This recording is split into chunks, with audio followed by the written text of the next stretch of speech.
Okay, here we go with another video on how to get started on some of these problems. I haven't really taken a look at these yet, so forgive me if I stumble for a second or two as I'm trying to figure them out. I think I'll probably split this up into two videos, so this is part one. Okay, so for number 29 here, sorry it's a little small, we have a spring arrangement. So this figure 710 is just that one we've seen before. Is it in here anywhere? I don't think it's in here. It's just the one where we have the spring on the block, spring, and so forth, and we have an equilibrium position, and we're moving it either positive x or negative x. And then this gives the graph of the work as a function of the position. And then it's asking us to find out how much work is done on the spring when the block moves from 5 to 4 and from 5 to 2 and so forth. And that would be nice if the graph actually went that far, because then we could actually just figure out the difference, the amount of work. If it goes from 5 to 4, it'd be nice if this graph went that far, but it doesn't. But the idea is that we can figure out kind of how the graph is supposed to go. And this graph for work as a function of position is going to be work is 1/2 kx squared. So the idea and the trick behind this one is we can use this graph to figure out the k function, and the k value, and then we can use that and just go back to our general sort of work done by a spring is 1/2 kx initial squared minus 1/2 kx final squared. So you can use that. Once you figure out the k value, then it's just like problems we've done before. So use the information on this graph to figure out what the k value is. So that's kind of the trick behind that one. Let's look at this one. This is with this whole business down here, this thing. So it says 250 gram block. So remember, we always want to do things in kilograms. So that's 0.25 kilograms. It's dropped onto a relaxed vertical spring, and we have the spring constant, so that's nice. The block becomes attached to the spring and compresses the spring 12 centimeters before momentarily stopping. So our distance is going to be 0.12 meters. That's how far it's going to compress.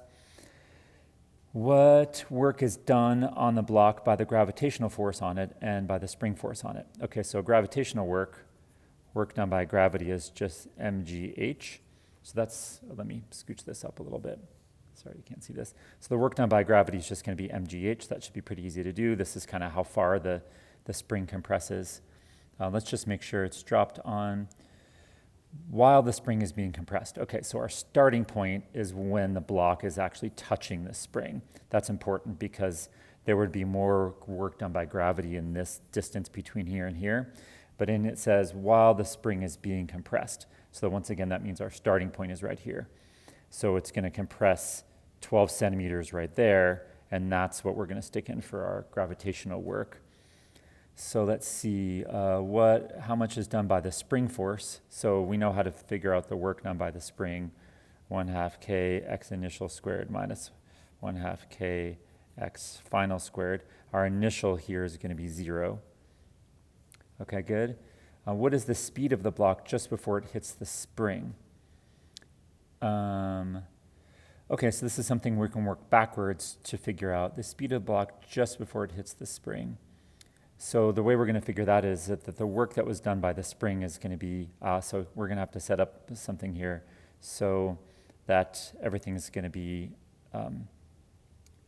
sort of work out for work and kinetic energy. So work is going to be change in kinetic energy, and that's going to be 1/2 mv final squared minus 1/2 mv initial squared. Our final v is going to be 0, so that's just 1/2 mv squared basically.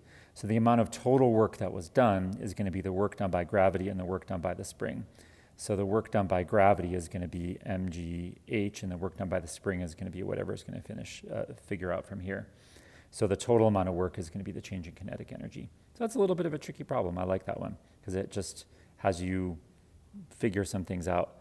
And now we're not done. It says, so I'm leaving you with that. Hopefully you can figure it out. The speed at impact is doubled. What's the maximum compression of the spring?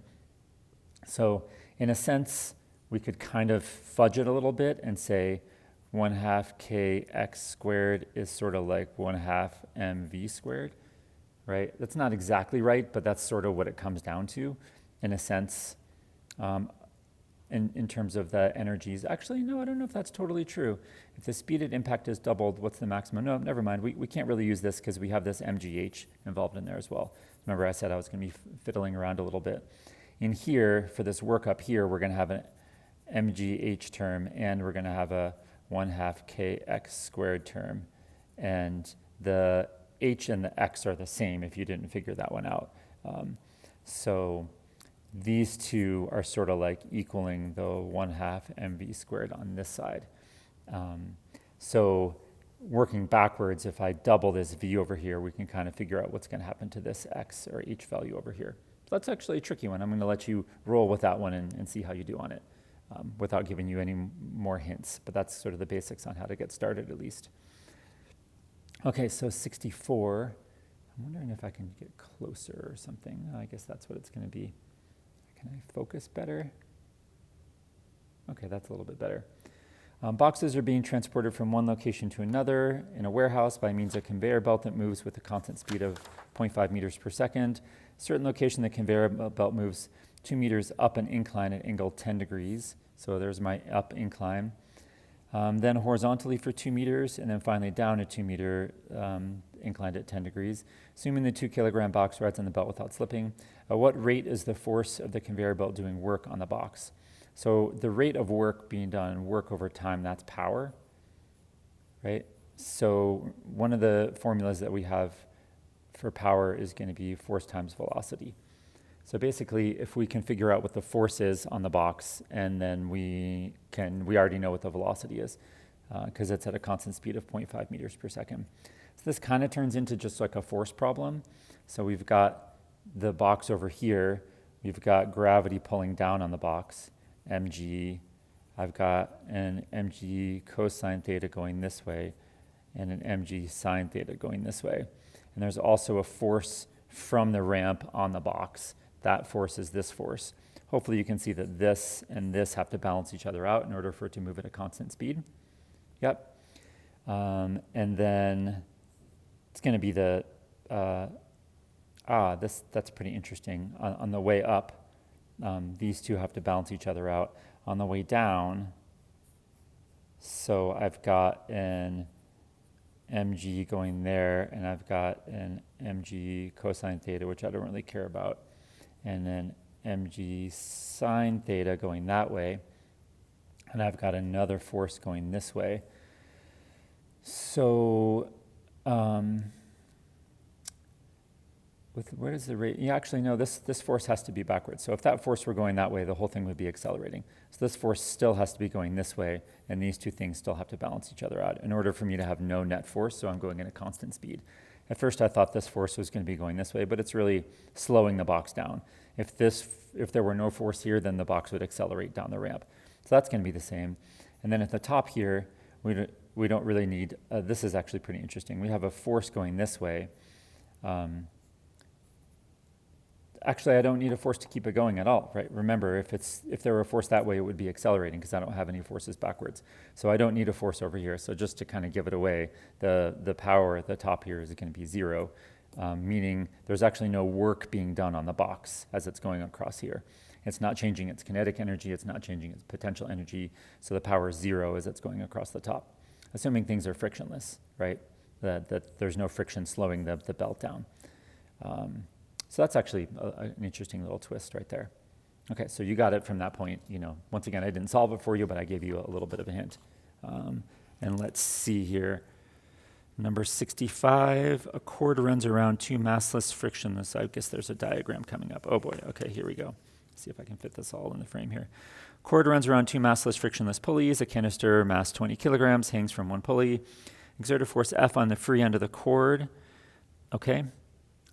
And what must be the magnitude if you were to lift the canister at a constant speed? And to lift the canister by 2 centimeters, how far must you pull the free end of the cord? During that lift, what is the work done in the canister from your force and the gravitational force? Hint, when a cord loops around a pulley as shown, it pulls on the pulley with a net force twice the tension. Okay, so the idea here, and we sort of looked at this in class a little bit when we pulled someone up on the pulley in class, which is over there. that pulley thing. Okay, so coming back over here, let's see if I can get this all lined up again. Okay, so what we need to remember about the pulleys is that when I have a pulley, if this is my pulley and my mass on the pulley, I've got two tensions pulling up like this. And then I've got mg going down like this. So twice the tension is going to be mg, assuming we're pulling things at a constant speed. So a constant speed is nice, and that way I don't have any acceleration, and these two things are going to balance. So the tension is half of mg. So what is the force that you need to do? You need to pull with half of mg, basically. So you're pulling with half the weight over here, which is kind of nice, but you can't get something for nothing in physics. And the idea is that the work that you put in has to be the same as the work that comes out. So your force times distance that you put in has to be the same as the force times distance on the way out, which means that if your force is half of the weight, then you need to pull twice the distance. That's just sort of basic mechanical advantage there. That's the something for nothing that you can't get. So if this, does it say what the mass is? 20 kilograms. So this is going to be more or less 200 newtons or 196 newtons if you're using 9.8. So your force over here has to be 100 newtons or 98 newtons, depending on which way you do it, but your distance has to be twice as much. I just gave you the answers. I shouldn't have done that. What is the work done by the canister? Okay, and the gravitational force. I'm going to let you figure those parts out. The work done by your force via the cord and the gravitational force. So, I mean, I pretty much did it for you, but so they have to be equal to each other. Okay, let's look at maybe one more here. Here's 68. An ice boat is at rest on a frictionless frozen lake. Sudden wind exerts a constant force of 200 newtons towards the east. So there's 200 newtons towards the east on the boat. Due to the angle of the sail, the wind causes the boat to slide in a straight line for a distance of 8 meters north of east. Okay, so here's my distance right here. That's 8 meters, and then this is a 20-degree angle inside there. So that's 20 degrees. What is the kinetic energy of the boat at the end of the 8 meters? What? What the heck? So it's like, how does that work? So how does it work? Work is going to be changing kinetic energy, and then, okay, I'll just, work is force times distance times the cosine of the angle between them. So you can figure that part out. I'm remembering that kinetic energy, we don't even need that part. So that was pretty easy. Let's see if we can do one more here before we cut this and go to part 2. Ski lift raises 100 passengers, averaging 660 newtons in weight to a height of 150 meters in 60 seconds, constant speed. What's the average power required, the force making the lift? So we did this in class when we did the running up the stairs and the lifting of the weights and stuff. So we're going to have work is force times distance, and power is going to be work over time. If you have 100 passengers, you have to factor that in somewhere as well. I think that's pretty easy problem and pretty doable. Okay, let's stop for here, and I'll do the rest of them in part 2.